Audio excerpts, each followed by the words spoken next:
या श्री स्वयं सुकृतिना भवनेष्वलक्ष्मीः पापात्मनां कृतधिया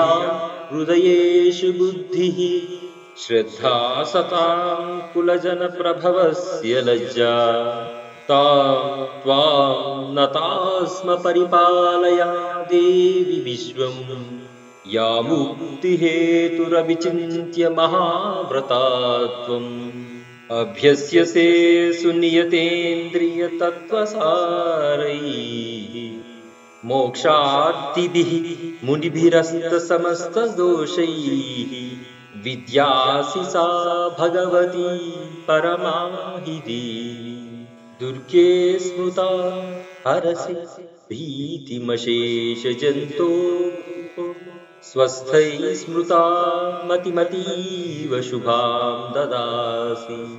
दारिद्र्यदुःखभयहारिणि कात्वदन्या सर्वोपकारकरणा सदार्द्रचित्ता शूलेन पाहि नो देवि पाहि खड्गेन चाम्बिके घण्टास्वनेन नः पाहि चापल्जानिः स्वनेन च प्राच्यां रक्ष प्रतीच्यां च चण्डिके रक्ष दक्षिणे ब्राह्मणेनात्मशूलस्य उत्तरस्यां तथेश्वरी।